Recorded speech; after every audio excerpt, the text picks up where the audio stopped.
होय ग दामिनी? काय हो? ही काय पानगड आहे ग? तुझ्या चुलत भावांनी मला आहे ना वर्ष श्राद्धाची पत्रिका पाठवली. त्याच्यामध्ये त्यांनी वर्ष श्राद्ध 2 ठिकाणी घालायचं ठरवलंय. म्हणजे वर्ष श्राद्ध वडिलांचं दोघं पण वेगवेगळं घालणार आहेत काय ग? तुम्हाला माहित नाही का हो ती दोघांची किती भांडणं आहेत आणि ती आता वेगळी पण राहतात, म्हणून मग ठरवलं असेल वेगवेगळं वर्ष श्राद्ध घालायचं. वा, म्हणजे भावा भावांचं जमत नाही म्हणून बापाचं वर्ष श्राद्ध वेगवेगळं घालायचं. काय तार आहे, लय बापावर मायाला का ह्यांची.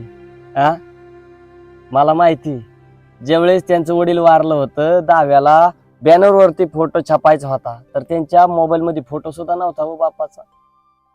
त्यांनी बापाच्या पासबुक वरचा फोटो, त्या फोटोवर फोटो काढला आणि तो फोटो बॅनरवरती छापला. एवढी तर माया आहे त्यांची बापावर.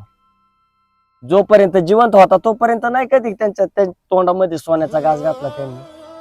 तुला आठवतंय का ज्यावेळेस ते बाबा आपल्या घरी एकदा आलते तर ते काय म्हणले होते ग? माझ्या जेवणाचं लय हाल आहेत, सकाळचा चहा एकाकडे तर संध्याकाळी एकाकडे. हा, त्यावेळेस नाही कधी त्याच्या मुखामध्ये चांगला घास घाला.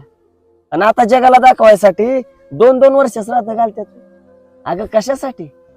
हा, अगं जोपर्यंत माणूस जिवंत आहे ना तोपर्यंत त्याची सेवा केली पाहिजे. आणि तुझ्या त्या भावांना सांग, असं करून त्यांच्या आत्म्याला शांती नाही लागणार. तुम्ही दोघ जण भाऊ भाऊ एकत्र या आणि दोघं मिळून त्यांचं वर्ष श्राद्ध एकत्र घाला आणि तरच त्यांच्या आत्म्याला शांती लागेल. हा, त्यांना समजून सांगते बर का? हो, मी त्यांना सांगते की समजून, आणि असं तसं नाही, चांगल्या शब्दात खडसावून सांगते. दोघ जण मिळून एकत्र वडिलांचं वर्ष श्राद्ध करा.